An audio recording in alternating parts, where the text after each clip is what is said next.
Olá, sejam bem-vindos ao Boletim Citrus BR.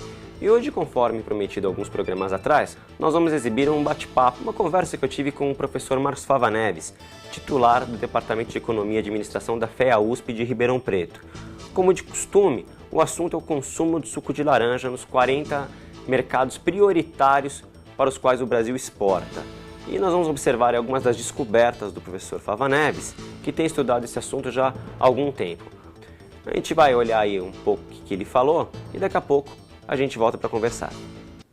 Professor, o senhor tem estudado o mercado mundial de bebidas de consumo e do suco de laranja em particular. E os números mostram que o consumo de suco de laranja recuou 18,2% do ponto de vista per capita da população. O que está acontecendo?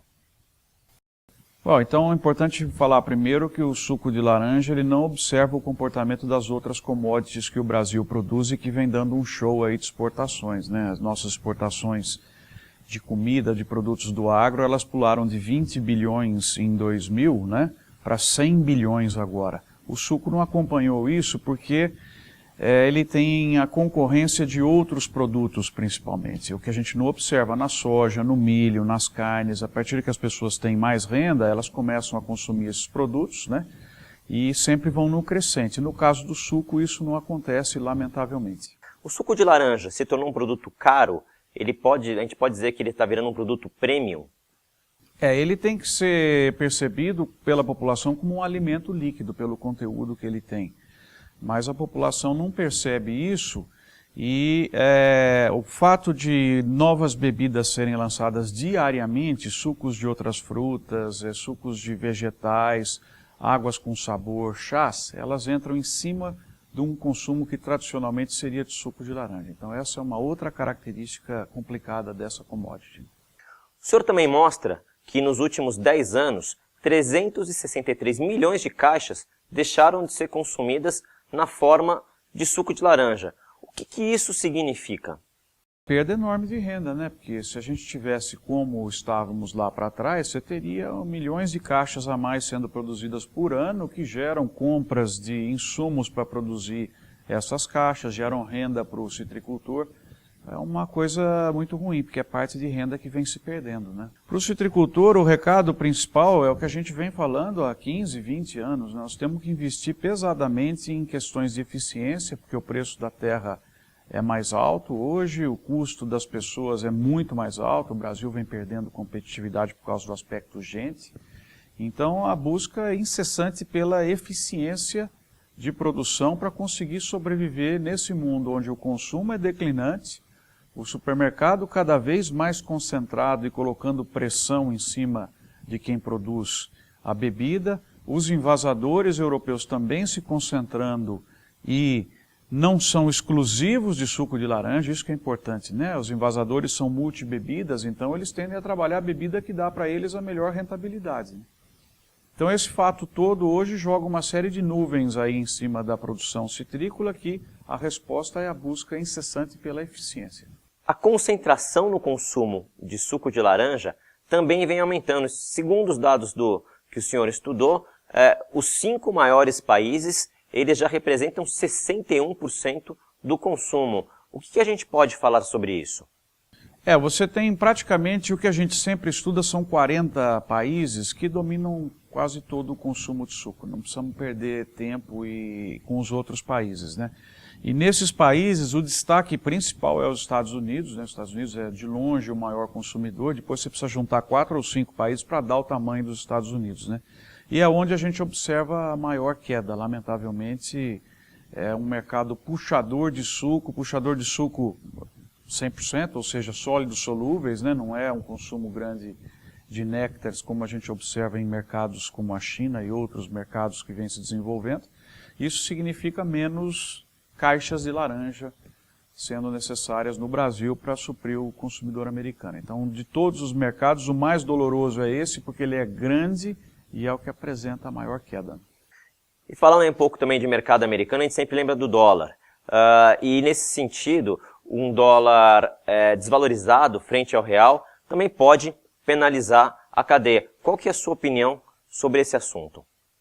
Então, se por um lado é bom para o consumidor brasileiro, né, que ele tem acesso a produtos importados e consegue pagar por esses produtos, né, a questão da nossa exportação ela perde um pouco de competitividade, porque o Brasil tem uma moeda hoje mais uma vez valorizada, né, e tem os seus custos de produção crescentes. Então, significa que o impacto em dólar dos nossos custos de produção é maior ainda por causa da valorização da moeda. Então, se por um lado há uma explosão, vamos dizer assim, de importações de produtos no Brasil que ajuda a controlar a inflação, né? Muita gente diz que é um equívoco do governo controlar a inflação através do câmbio, o nosso produto lá fora perde competitividade também por esse fato da valorização da moeda brasileira.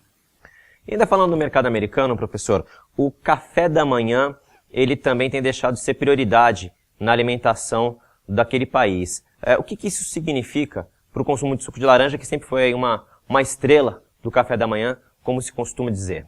Reflete no consumo, não só essa mudança de hábito dos consumidores, né, mas uma série de outras a gente tem que observar. Então, se você tem o produto fortemente dirigido para um momento de consumo, que é o café da manhã, e o café da manhã perde importância em virtude da pressão de tempo das pessoas, né? As pessoas nos Estados Unidos têm muito ali a alimentação que eles chamam on the go, né, que é no movimento que você está fazendo.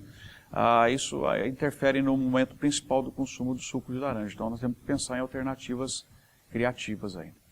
Outra questão apresentada nos estudos da marca Strat é o crescimento do private label, produto dos supermercados. Esses produtos não costumam agregar muito valor às suas marcas. Qual é a opinião do senhor sobre esse fenômeno de mercado? O problema das marcas próprias dos supermercados, né, o private label é um conceito que em inglês significa a marca que o supermercado é dono, então ele pode adotar o próprio nome dele, né, que é o produto, por exemplo, uma marca lá do Carrefour, ou ele pode ter uma marca diferente, mas ele é o proprietário. O problema dessa marca é que ele faz o que quiser com o preço dela e ele usa isso como instrumento de negociação com as marcas tradicionais de suco. Então, dependendo da situação de negociação que tem, ele abaixa o preço da marca própria, que ele tem controle, e ele força com isso uma negociação para baixo dos preços do suco de laranja do envasador para o supermercado, e com isso vem empurrando o preço para trás na cadeia produtiva. Então, no caso nosso, que a boa parte da nossa exportação vai para a Europa, né, do nosso consumo na Europa, lá é onde se observa a maior concentração dos supermercados, né, você tem alguns mercados onde 2 ou 3 redes têm 60%, 70% do mercado naquele país, e é onde você tem a maior participação das marcas próprias, né, no consumo total. Em alguns mercados chega a ser mais de 50% o que é consumido via marca do supermercado. Tudo isso é fator de pressão em cima da cadeia produtiva, necessitando de uma maior organização dessa. Né? E é por essa razão, professor, que a gente tem visto aí até em algumas das suas palestras, que é possível comprar 1 litro de suco de laranja mais barato na Alemanha do que aqui mesmo no Brasil. Esse fato é um fato impressionante, né? Você tem um tema de um outro programa que vamos fazer, que é o desenvolvimento do consumo interno no Brasil como uma alternativa, né?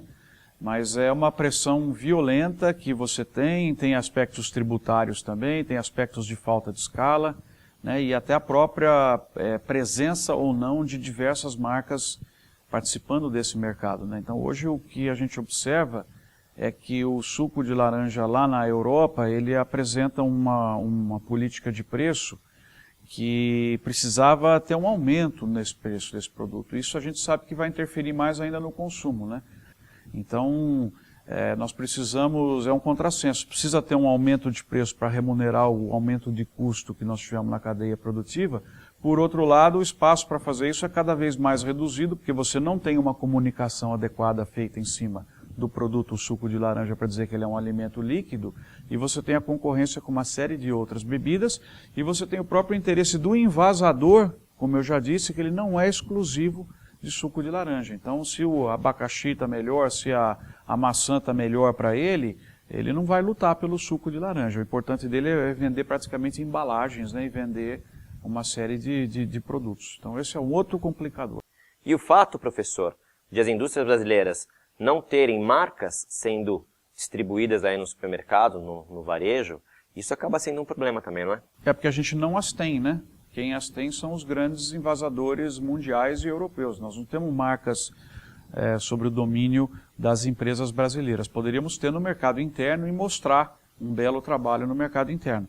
Mas como nós não temos esse poder que hoje, por exemplo, uma empresa de carnes do Brasil tem, né, que ela comprou frigoríficos fora do Brasil e tem marcas que vão até o consumidor final, no caso da laranja a gente não tem.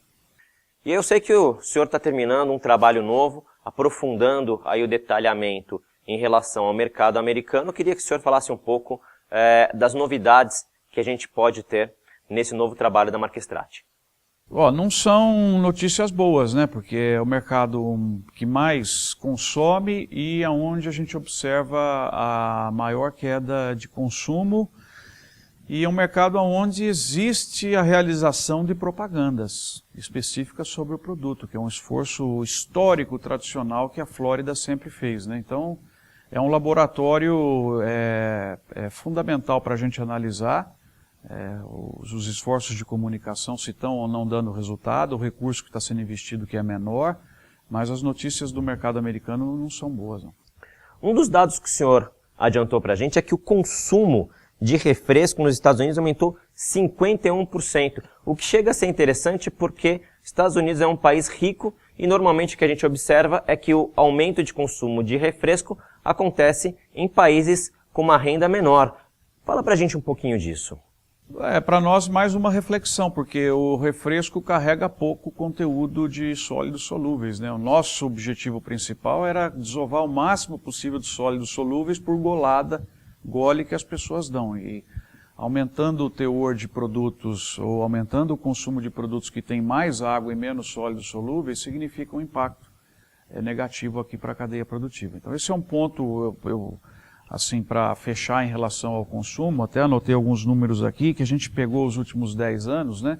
Você vê, a população cresceu no mundo 9% nos últimos 10 anos, o PIB per capita nos 40 principais países, né, cresceu 53%, o consumo de suco caiu 11,1%, portanto o consumo de suco não está ligado à renda. As pessoas têm renda mais elevada nesses 40 mercados e o consumo caiu 11%.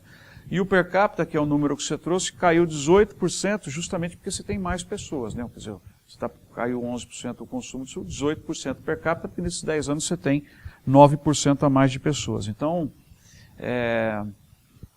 é complicado, a questão do consumo é complicado, a mensagem que passa para a gente realmente é essa: você vai ter que ter uma cadeia produtiva que não terá um crescimento de tamanho e ela tem que ficar extremamente focada em ter rentabilidade na dimensão que ela tem. Isso não significa que ela não continua sendo boa e importante para o Brasil, né? Eu acho que, eu sempre digo, se a laranja todo ano trouxer 2 bilhões de dólares para o Brasil, 2 bilhões e 300 milhões, mesmo que não cresça, está ótimo. Todo ano 2 bilhões entram na nossa economia graças a um produto onde o Brasil tem soberania, né? Melhor seria se esse mercado estivesse dobrando a cada 4, 5 anos, como a gente observa em outras commodities. Melhor seria se a gente tivesse um efeito China, como a gente observa na soja, né? Um efeito África, como a gente observa no frango, né? Nas carnes, né? Que é uma expectativa de grande crescimento de consumo à medida que cresce a renda das pessoas. Na laranja a gente não tem esse cenário pela frente, mas não significa que não é bom. Concentrados, trazendo 2 bilhões de dólares por ano. Esse deve ser o nosso foco, né? Bem, pessoal, tudo isso e muito mais você encontra na segunda edição da revista Citrus BR. Aqui tem todo o detalhamento do estudo do professor Marcos Fava Neves.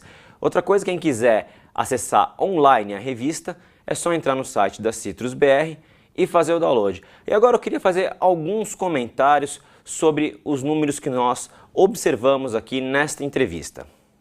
Para quem deseja estudar um pouquinho mais o assunto e aprofundar os conhecimentos, aqui vão algumas dicas.